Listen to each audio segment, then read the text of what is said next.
I'd like to share with you some tips specific to sales roles in job interviews. And the first one refers to technical literacy. Unless you're someone technical at the foundation, stay away from trying to convince your interviewer that you have technical competencies.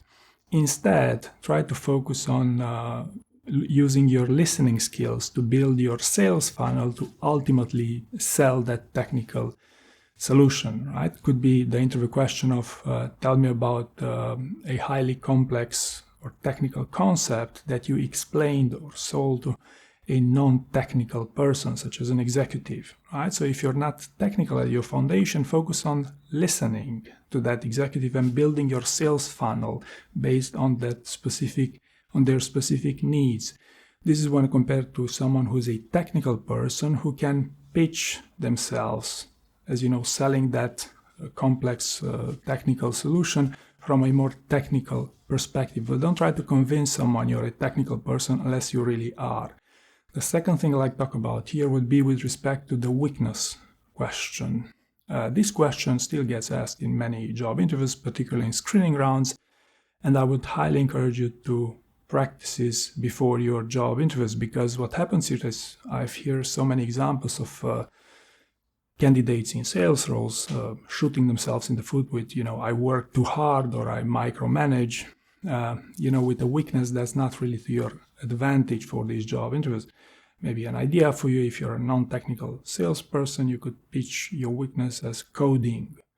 Okay, the third thing I'd like to talk about here is with respect to data-driven decision-making. Almost always, especially if you're applying with a high-performing company, these days, they will ask you about the time when you use data to influence something, or a time when you found a data insight, right? How you use data-driven decision-making in your role. And in my experience, is particularly for sales roles and non-technical roles in particular, that candidates struggle finding convincing answers of when they use data, or data, they found an insight that radically shifted the outcome of an initiative, right? Next one I like to talk about here is that many candidates underestimate how easy to spot is an AI rewarded answer during a job interview. What happens here is that many of these answers would sound amazing on paper. You would even overspend your time asking the AI to perfection your interview answers for the job interview, and then to get a reality check with your interviewer for the first time. If you still believe that AI rewarded answers will play to your advantage, please try to role play them beforehand. Right? Advice number 5, star answers. So structuring your answers in the star format is good, solid advice nowadays. And if you use AI, it might even recommend that you add learnings throughout your answers. The core point I wanted to communicate to you here is that over-templating your answers in the star format, or whatever format you choose, will eventually backfire, especially for senior roles. So the fix here would be to try to come up with your own format if you want. I could even tell you the Dan format: description, action, and some nuggets. Because it's not such rocket science, the idea is that you want to communicate the idea you want to transmit clearly.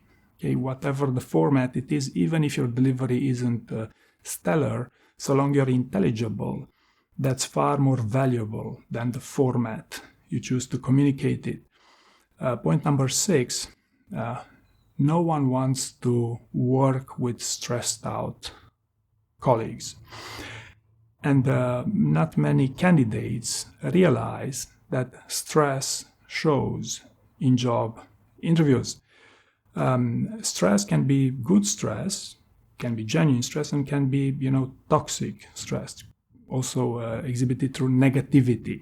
So what happens if you have a tendency to open up your answers with no, not, and, on a negative note, or even more interestingly, if you tend to end your answers on a negative note, that's not a good sign for your job interview, and you should seriously consider rewarding them towards positivity, right? So positivity also sells better in these job interviews, but the core idea I wanted to communicate to you here is that stress shows and interviewers will screen you for negativity during these job interviews.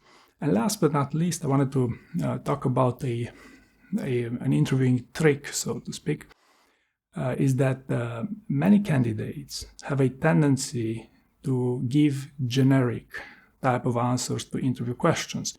And it could be for the right reasons. Maybe if the question is open-ended, you would want to pitch it with an open-ended answer.